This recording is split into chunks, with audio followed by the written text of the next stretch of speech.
Clark or Russell Maryland or whoever the case may be, whatever the guy was, whoever he was, he stood up in that meeting and he said, you know what? Man, forget that. We don't care what he changed. This is our team. Because this team next year will not be the exact same team. It'll be a different team. And that's one of the things that our guys, our coaches, Jimmy Johnson, Coach Wanstead, and all those guys used to always tell us. Every year it was a different team. The team was never going to be the same after that season.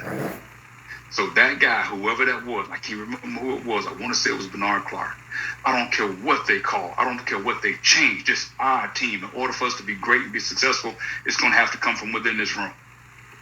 And somebody made the statement. I don't care if it's 4th and 35 and they call quarterback sneak. We got to make a promise to each other right here in this room, right now tonight, that we will get our job done and we'll go get that first down. I'll be damned if we're not playing against Notre Dame. It's 3rd and 31. We're backed up inside our own 1 yard line. 37 yards later, Randall Hill gets the first down. We kept the ball the entire third quarter.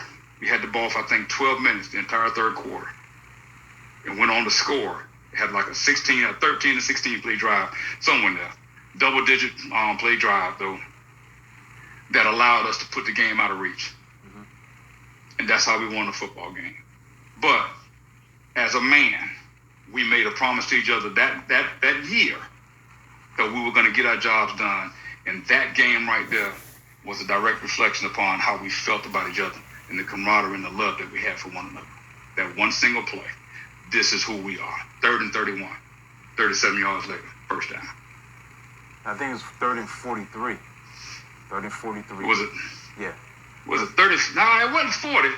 No, 43. I think it was like 3rd and 34. It might have been 34. We might have the 4 and the 3 backwards, mixed up. But it was 34, I think, and then whatever it was a whole lot of yards. Yeah, I remember. Yeah, I remember 3rd and 43, yeah. Yeah, okay. 3rd and 43. So 47 yards later. So, hey, look, man, I'm glad you corrected me then. Let me make sure that, hey, we know. But that's a lot of yards. Yeah, 47 yards later. Yeah. Yes, sir. Yeah, and Bernard Clark had 13 tackles and an interception. I didn't give up an offensive touchdown. I just gave up a touchdown and interception from Ned Bokar. And Dale Dawkins had 7 catches, 123 yards, 2 touchdowns. It was a 22-play drive. Yes, sir. Yeah, and 22 play. And also Dale Dawkins wore a Notre Dame baseball cap all summer to remember the loss. So he was definitely ready for that game. He had a big game. All right, so I played Alabama in the Sugar Bowl. Now, y'all had to beat them, but y'all also had to have Notre Dame beat Colorado to get to the national championship and win it for the 3rd time. Talk about that, man, having your arch rival having to win their game, for you to, after you had to get your job done as a team to beat Alabama. But think about that. You had to root for Notre Dame, in a sense, to get that national championship. Talk about that. Well, our biggest thing, especially back then, we were always coached and taught to just take care of your business. Yeah. We couldn't control what Notre Dame did or Colorado. We couldn't control what they were doing. But we did know, going into that game, if we didn't go out and take care of our business the way that we were supposed to, then we were out of it. Yeah. We were out of it, no matter what happened. Right. So, again, we approached the game like, hey, this is another one of them games now. These older guys are going to be playing for, a lot of time. But in the back of our mind, we knew if we went out and performed the way that we were capable of performing, we had a shot at the national championship. And I'll be doggone, somewhere around halftime, I believe, I can't remember exactly what quarter it was, they came out and they told us what the score was in that other game. Oh, my God, dude. We kept playing, but we knew we had a shot. And again, we didn't know what the polls would say. We had no idea if they were going to allow us a chance to, if they were going to vote for us or not. All we knew is that, hey, look, man, this is another one of the steps towards what we want to be, who we want to be. And we got to go in and perform. We got to go out there and take this next step. And we're going to play every single play like it's our last play. And whatever happens at the end, it happens. So that's what happened. And we ended up being national champions because we handled our business the way that we were supposed to. and we were very fortunate that the other game had the outcome that it had, but we weren't sitting around hoping and wishing. We knew we had to go out there and handle our business no matter what the outcome of the other game was going to be. Yeah, I won 33-25. Oh, so y'all national champions, and now it's a new decade. 1990. I think 1990 y'all was preseason #1. Fortunately, you lost to BYU, unfortunately, and y'all beat Florida State 31-22. Talk about the Notre Dame game. I want to talk about that because that was the end of the rivalry at that time. Talk about that game. Unfortunately losing that second time that year to Notre Dame, and talk about what could have been if y'all would have played each other after the 1990 season. Talk about that. Well, that game, to be honest with you, Rashad, man, that game is a blur. I've tried to block that game out of my mind for a long time. Okay. And I don't know if it's CTE or, it's just I've convinced myself that that game didn't happen. Yeah. Man, my recollection of that game is very, very vague. So it was tough. The BYU game, after we lost to BYU, it was one of those deals where we just felt that, hey, we probably don't have a chance to win a national championship.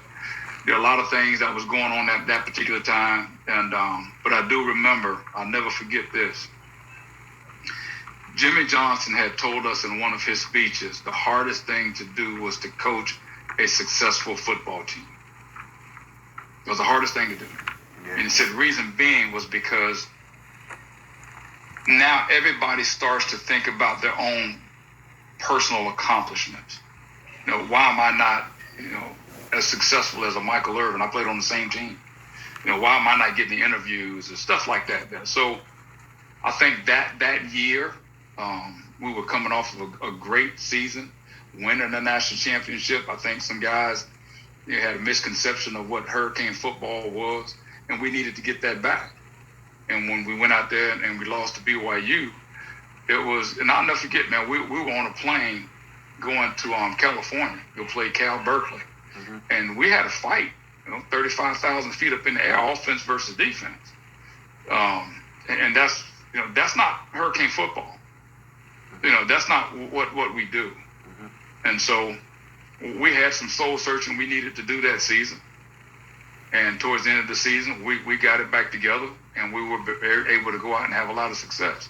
That was when we went out there to the Cotton Bowl and put I would say, but anyway, we put a butt whooping on the University of Texas. And it was just a matter of starting the season off with a different mindset and not the mindset of a true Miami Hurricane. And we needed that. We needed to get beat by BYU and Notre Dame, and then regroup and, again, realize why we came to the University of Miami. And towards the end, that's what we did. Okay, yeah, I want to get to the Texas game, because that was a watershed moment for college football, because the NCAA cracked down on the unsportsmanlike conduct, the Miami rule, that was what it was known as. Talk about that dominant performance in Texas in the Cotton Bowl, because y'all beat the number 3 team in the country. In Texas, y'all was number 4, 46-3. Talk about that. And all the penalties, because that game was known for that, too. Well, yeah, going into the game, all right, so, again, we had to go through those obstacles during the season for us to realize how much we meant to each other, okay, and for us to put our feelings aside and, and play for the team. So, and that's what happened throughout the season. BYU, you lost Notre Dame, made a few mistakes, whatever. And we finally got back into our groove. So when we got back into our groove, we realized at that point that our quest for a national championship was over. We had no chance of winning a national championship. So, hey, look, let's go out to this bowl game. Let's enjoy each other, because we found our love for each other again. We lost it there for a minute, but we found our love for each other. And let's go out here, do what we do, have fun, have a great bowl week, enjoy the festivities, meet some girls, whatever we're going to do. But let's just go get our mojo back. Let's win the game, then come on back home and get ready to win the national championship next year. So that was our mentality going to Texas. We get to Texas. Now, mind you, a few of our teammates,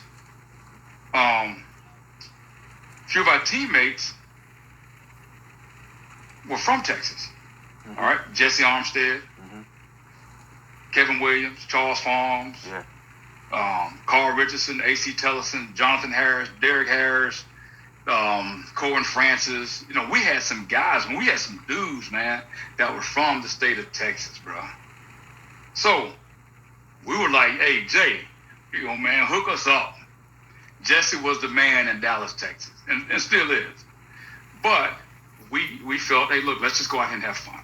We're going to get a chance to hang out with Jesse, all of his people, Charles, all these guys, especially guys from Dallas, Jesse, K-Dub, Jonathan Harris, those guys, man, we're going to hang out. So we get out there. We have a joint team party. Like the second day that we out there, we have this joint team party. We knew a bunch of our, like a bunch of guys from Texas played with some guys that were from the state of Texas, that played with the University of Texas. So we knew that we had some players on our team that had great relationships with players on the other team. So we were cool. We were like, hey, look, man, we in this bowl game together. We're going to play. We're going to party. We're going to do whatever. We have this joint team party. We trying to hang out. We kicking it hard. And we noticed that these dudes don't even want to talk to us. We was in this big old doggone, like a little, some type of little ballroom or whatever the case may be. And these dudes were just real nonchalant.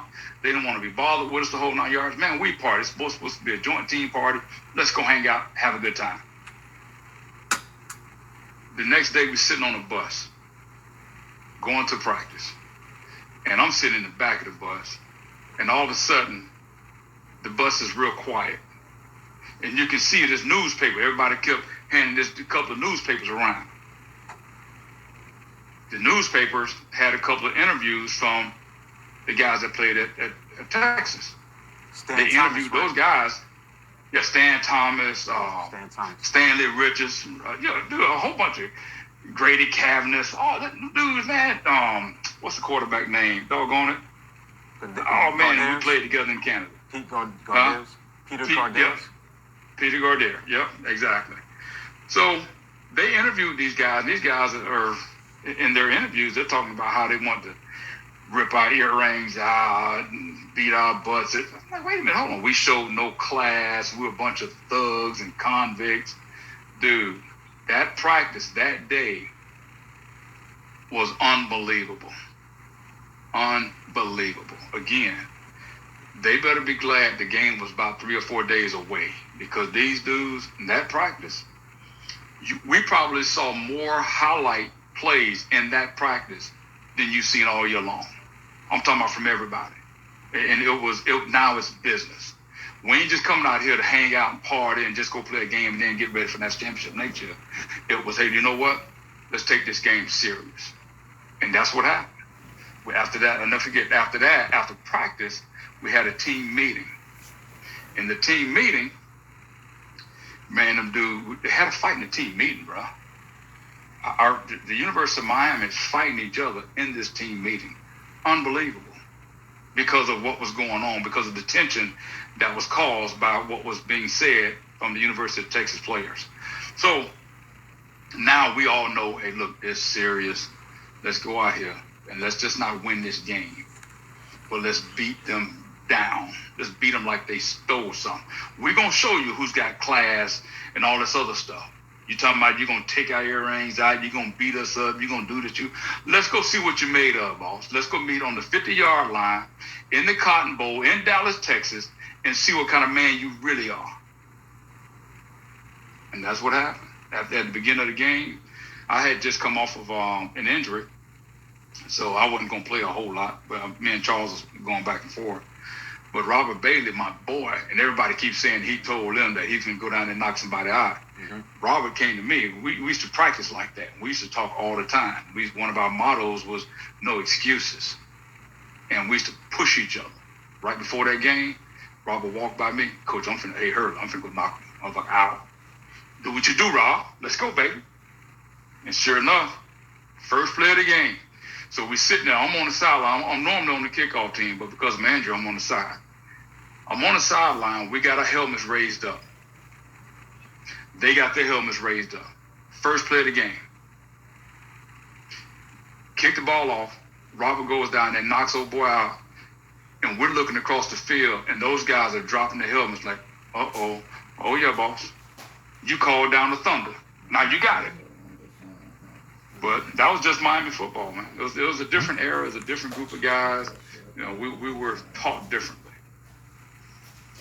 Okay, so y'all win that game, and y'all finish number 3 in the country. So now it's 91. You know, after you're a junior, now you're a senior, 91. Obviously, the goal was to win national championship.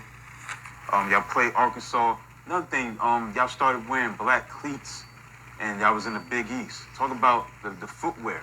What made y'all want to wear the black cleats? Man, it wasn't y'all. It was them. They thought it was a fashion statement.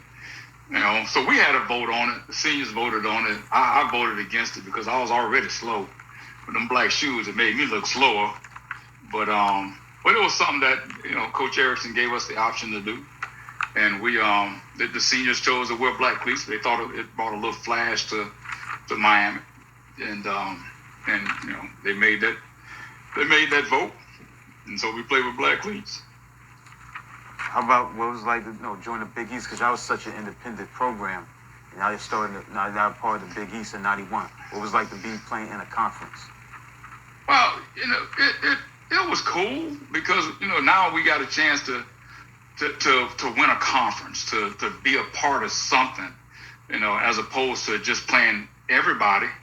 And you got to remember back in, I want to say in 87, 88, in 88, let's take it back. Back in 1988, shoot, man, everybody we played against had won their conference. Now I want to say, you know, well, Texas had won their conference. I want to say in 89, Arkansas was the SEC champion. So everybody we played was very successful in their conferences and what they were doing. So, and we didn't have that. We didn't have the ability to do that, you know. So, you know, we felt that, hey, you know, we go out and we win a conference, man, that brings a little bit more credibility to what it is that we're doing. That'd be pretty cool to do so. But it didn't change the way that we prepared. It didn't change the way that we, you know, saw the game itself. It just gave us some, I guess, some size, just something to be a part of. You know what I mean? The Big East, you win the Big East, you go to a bowl game. But we was always trying to play for a national championship anyway, so a bowl game was irrelevant to us. We didn't care about that stuff. All right, so 91, y'all beat Arkansas 31-3. But the true test came against Houston, the Houston Cougars. David Klingler, he threw 54 touchdowns the previous year. Talk about that because, you know, he was on the cover of Sports Illustrated, bombs away. They got the nation's explosive offense. As a defensive guy, you know, when you think of that game, you know, going into that game, that was a big-time game, you know, on Thursday night on ESPN at that time. It was a hell of a challenge. Mm-hmm. It was a hell of a challenge. Yeah. You know, here we are. You know, we know what we have. We know what type of football team we have. We know the players that we got. Again, we see these jokers every day. You know, shoot, I line up against Randall Hill every day. You know, and that this particular year we got Kevin Williams, Jonathan Harris, Coleman Bell, Darrell Spencer, Horace Copeland, Lamar Thomas. But we line up against these guys every day. And you mean to tell me, and not to mention Gino Torretta, Steve McGuire, Donnell Bennett, James Stewart, who else? Larry Jones. I mean, come on, man. We see the best of the best every day. And you're trying to tell me that these guys in Texas are better than what we see every day? Okay, cool. I'll tell you what, bring them on. Let's go. You know, defensively, you got the best linebacking core arguably in the history of Miami football. You got Jesse Armstead, Darren Smith, Mike Barrow. These dudes they were big safeties. They were covering every Aaron Crime, Mark Caesar. I mean, come on, bro.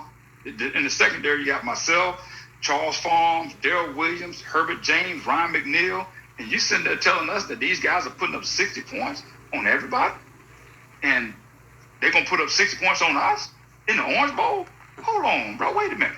And to be perfectly honest with you, Coach, I'm like, wait a minute. Hold on. These cats here, man, they supposed to be pretty good. But then I'm looking at the guys that I got on my squad, Like, man, please, we finna kill Houston. We're gonna kill them. And then our coaches did a great job of breaking down their offensive scheme, breaking down the run and shoot by John Jenkins.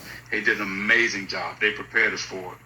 Man, by midway through the game, like, come on, man, we thought y'all had a ball club. We thought y'all was gonna give us a ball game. We really did. We were hoping that y'all came in and were able to line up and give us, make us play harder. But yeah, so y'all won that game. Yeah, y'all won that game 40-10. Y'all sacked the quarterback David Klinger 5 times, and he came off a 9-touchdown game against Louisiana Tech. So y'all definitely shut him down. Y'all won your 39th home game in a row. Actually tied Notre Dame for the second longest winning streak at home in NCAA history, 39 in a row. So that was a very impressive win against them, a top 10 team. Y'all was ranked number 2. They was ranked number 10. Jalen Toretta threw 10 touchdowns. Excuse me, Jalen Toretta threw 4 touchdowns in that game. Jalen Toretta threw 4 touchdowns. So y'all win that game. The Penn State game, y'all won 26-20. Now that was an interesting game because y'all hadn't played them as a program since the '87 Fiesta Bowl. Talk about that game. Your recollections about that game against Penn State.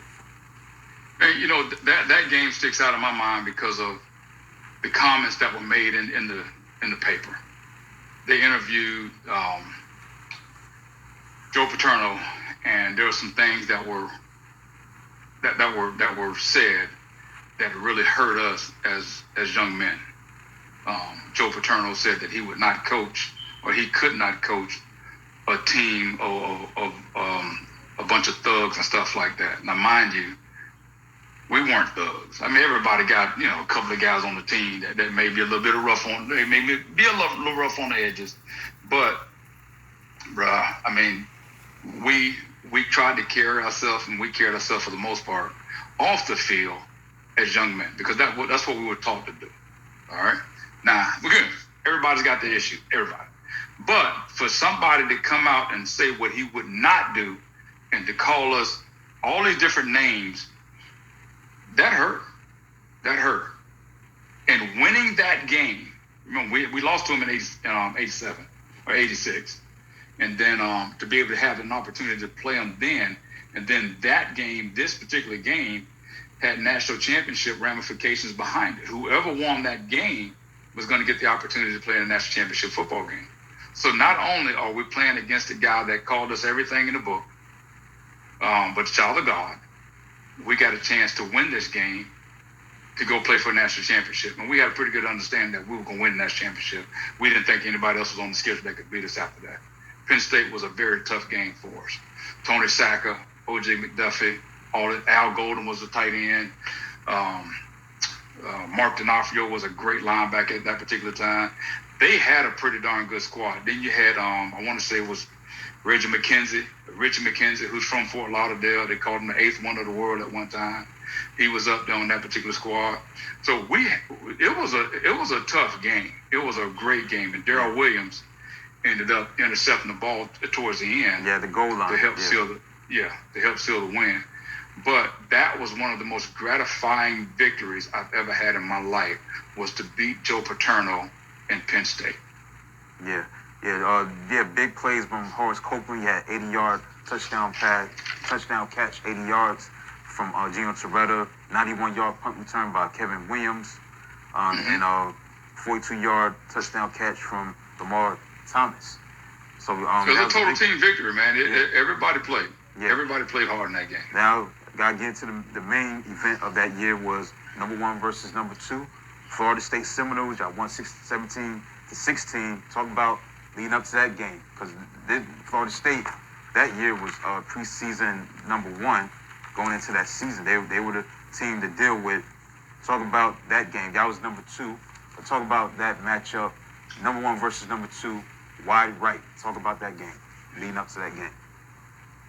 Well, again, I mean, it's Florida State, baby. You know, this is a difference maker now. This is those games when we played in that era, always had national championships written all over. Whoever won that game was probably going to play for national championship. And it was, hey, we wanted to win the national championship, and we knew in order for us to win that, we had to go through Florida State. We had to. So going into that game, it's a normal Florida State week, just like any other year. It's Florida State. A whole lot of film study, extra work in the weight room, longer practices. You may skip a class or two, but it was Florida State week. So your focus and the tension and the hype of the game is a little bit different with this week. Especially now with my senior year, we didn't want to take the chance of not winning that championship. So everything, we just got turned up a notch. We practiced. I mean, we worked our butts off. And the underclassmen, that class that's right behind me, the Jesse Armsteads, the Mike Barrows, Darren Smiths, the Coleman Bells, the Darryl Spencers, Lamar Thomases, the Gino Torettas. Gino won the Heisman that year. They wanted to make sure that we went out the right way. Yeah, he won in '92.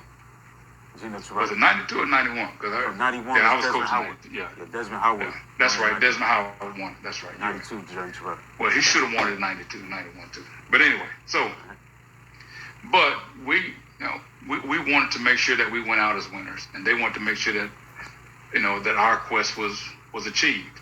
So, I mean, we worked our butts off. Now, I'll tell you what, if you go back and look at that game, Steve McGuire had a phenomenal game. Yeah, that's he did. Steve McGuire had a phenomenal game. I mean, he was taking it to Marvin Jones, and we wanted Marvin. We wanted Marvin at Miami. Bad. Marvin went to Miami Northwestern, and we thought we had a shot at Marvin, but Marvin saw those other guys because he's a year behind those guys, and he felt that he wasn't going to play. And then his brother played up at Florida State, so he went to Florida State. So we took that personal. We always had a little grudge against him, but Steve McGuire brought it to him in that game. He took it to him. Him, Kirk Carruthers, all those guys. They had Edgar Bennett. They had the Fab Four, Terry Anthony, Lawrence Dawsey. And Lawrence Dawsey had just took us to town the year before that. Lawrence Dawsey broke the NCAA reception record on us down there in the Orange Bowl with 13 receptions in the year before that. So we had to come back, and redeem ourselves against Florida State. But I tell you what, Coleman Bell made a catch on a third and long situation, I believe it was, that allowed us to go ahead and continue to drive and score and win that football game. Yeah, it was 21 yards. I'm telling you. Yes, sir. Yeah. And it was a very acrobatic catch. It wasn't easy. It was a hell of a catch. Yeah. But it just showed you the commitment that our guys had to winning that football game. And there was a play on there, and